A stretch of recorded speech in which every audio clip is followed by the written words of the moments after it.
আসসালামু আলাইকুম। আজ শুক্রবার ২১শে চৈত্র ৫ই শাওয়াল ৪ঠা এপ্রিল।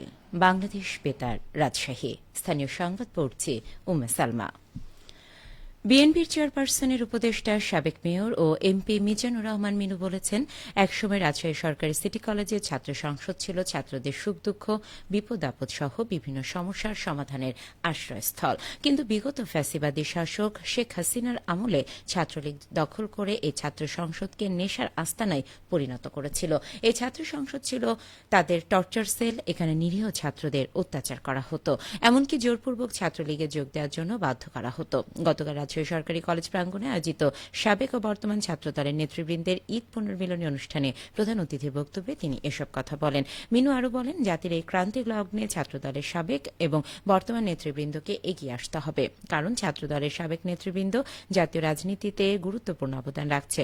রাজশাহী সরকারি সিটি কলেজ ছাত্রদলের সদস্য সচিব এমদাদুল হক লিমনের সঞ্চালনায় বক্তব্য রাখেন বিএনপির কেন্দ্রীয় কমিটির বন ও পরিবেশ বিষয়ক সম্পাদক মোসাদ্দেক হোসেন বুলবুল, রাজশাহী সরকারি সিটি কলেজের সাবেক জিএস মোহাম্মদ গোলাম মুস্তফা মামুন, মাহফুজুর রহমান রিটন, সাবেক ছাত্রদল নেতা তাজমুল তাজ টুটুল, সিটি কলেজের ছাত্র ইথুন বাবু। এদিকে বগুড়ায় শিক্ষার্থীদের অংশগ্রহণে ছাত্রদলের ঈদ পুনর্মিলনী অনুষ্ঠিত হয়েছে। গতকাল সন্ধ্যায় বগুড়া জেলা ছাত্রদলের আয়োজনে কলেজ অডিটোরিয়ামে সরকারি আজিজুল হক কলেজের সাবেক ও বর্তমান শিক্ষার্থীদের উপস্থিতিতে পুনর্মিলনী অনুষ্ঠান মিলন মেলায় পরিণত হয়। বগুড়া জেলা ছাত্রদলের সভাপতি হাবিবুর রশিদ সন্ধানের সভাপতিত্বে ও সাধারণ সম্পাদক এম আর হাসান পলাশের সঞ্চালনায় প্রধান অতিথি ছিলেন বগুড়া জেলা বিএনপির সভাপতি রেজল করিম বাদশাহ। বিশেষ অতিথি ছিলেন বিএনপির কেন্দ্রীয় সদস্য আলীর আজগর তালুকদার হেনা, জয়নাল আবেদিন চান, জেলা বিএনপির ভারপ্রাপ্ত সাধারণ সম্পাদক সাবেক এমপি আলহাজ মোশাররফ হোসেন। ভারত থেকে বয়ে আসা পদ্মা নদীর ভাটিতে চাঁপাইনবাবগঞ্জের শিবগঞ্জ উপজেলার দুর্লাপুর ইউনিয়নের নদী ভাঙন কবলিত এলাকায় স্থায়ী বাঁধ নির্মাণের উদ্যোগ নেওয়া হয়েছে। ২৫ কিলোমিটার দীর্ঘ এই বাঁধ নির্মাণে ব্যয় ধরা হচ্ছে প্রায় ১,৭০০ কোটি টাকা। গতকাল দুপুরে নদী পরিদর্শন শেষে পানি সম্পদ মন্ত্রণালয়ের অতিরিক্ত সচিব ড আনম বজলুর রশিদ সাংবাদিকদের এ তথ্য জানান। তিনি বলেন, গত কয়েক বছর ধরে ভারতীয় সীমান্তবর্তী এলাকাগুলোতে নদী ভাঙনের তীব্রতা বৃদ্ধি পেয়েছে। পদ্মা নদীর অন্যান্য এলাকায় পার বেঁধে ফেলা হয়েছে, তবে ২৫ কিলোমিটার এলাকায় এখনও ভাঙনের ঝুঁকি রয়েছে। এই ঝুঁকি মোকাবিলায় সরকার স্থায়ীভাবে বাঁধ নির্মাণের পরিকল্পনা নিয়েছে। প্রকল্পের সম্ভাব্যতা যাচাই সম্পন্ন হয়েছে এবং দ্রুত অনুমোদন পেলে কাজ শুরু হবে। এই বাঁধ নির্মাণ হলে পদ্মা নদীর এই অংশে আর কোনো ভাঙনের সমস্যা থাকবে না। এতে কৃষিজমি, বসতবাড়ি এবং অবকাঠামো রক্ষা পাবে। পানি উন্নয়ন বোর্ডের নির্বাহী প্রকৌশলী আহসান হাবিব বলেন, প্রকল্পের আওতায় সদর ও শিবগঞ্জ উপজেলার ২৫ কিলোমিটার এলাকায় বাঁধ নির্মাণ করা হবে, যার মধ্যে ৪ কিলোমিটার নদী ড্রেজিং কার্যক্রম অন্তর্ভুক্ত রয়েছে।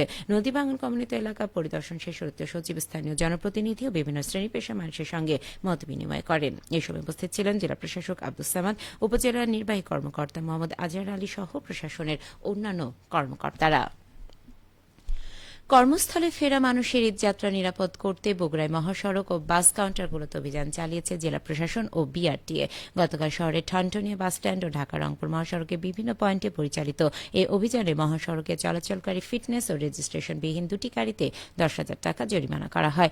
পাশাপাশি যাত্রীদের থেকে অতিরিক্ত ভাড়া আদায় বন্ধে বগুড়া জেলা প্রশাসনের এক্সিকিউটিভ ম্যাজিস্ট্রেট তাসুয়ার তানজামুল হকের নেতৃত্বাধীন ভ্রাম্যমাণ আদালত ঠানটনিয়া বাসস্ট্যান্ডের সকল কাউন্টারের কর্তৃপক্ষকে কঠোরভাবে সতর্ক করে।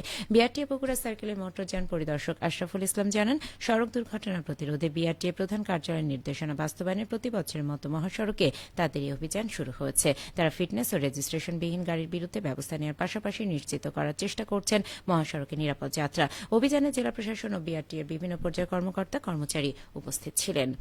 এদিকে নাটোরে ফিটনেস ও রুট পারমিট না থাকা, ওভার স্পিড, অতিরিক্ত ভাড়া নেওয়া সহ বিভিন্ন অভিযোগে যাত্রীবাহী bus, private car, microbus, pickup van সহ বিভিন্ন ধরনের যানবাহনের বিরুদ্ধে অভিযান চালিয়ে ৮,০০০ টাকা জরিমানা করা হয়েছে। গতকাল বিকেলে নাটোর সদরের দত্তপাড়া মোড়ে জেলা প্রশাসন, বিআরটিএ এবং হাইওয়ে পুলিশের যৌথ অভিযান পরিচালনা করা হয়। জেলা প্রশাসনের নির্বাহী ম্যাজিস্ট্রেট ইস্তেক আহমেদ ভ্রাম্যমাণ আদালতে বিভিন্ন যানবাহন চালককে জরিমানা করেন। নাটোর বিআরটিএর মোটরযান পরিদর্শক উত্তম কুমার দেব শর্মা জানান, কয়েকটি বাসের রুট পারমিট না থাকায় এবং অতিরিক্ত গতিতে গাড়ি চালানোর দায়ে জরিমানা করা হয়। পাশাপাশি তাদের সতর্ক করা হয়, ঈদ পরবর্তী যাত্রা নির্বিঘ্ন করতে এই অভিযান অব্যাহত থাকবে। সবশেষে আবহাওয়া। আজ সকাল ৬টায় রাজশাহীতে তাপমাত্রা ছিল ২৩.৫ ডিগ্রি সেলসিয়াস। এই সময় বাতাসে আর্দ্রতার পরিমাণ ছিল ৮৭%। রাজশাহী ও পার্শ্ববর্তী এলাকায় আজ সূর্যোদয় হয়েছে ভোর ৫টা ৫৩ এবং সূর্যাস্ত সন্ধে ৬টা ২৩। সংবাদ শেষ হল। আমাদের পরবর্তী স্থানীয় সংবাদ দুপুর ১২টা ১০।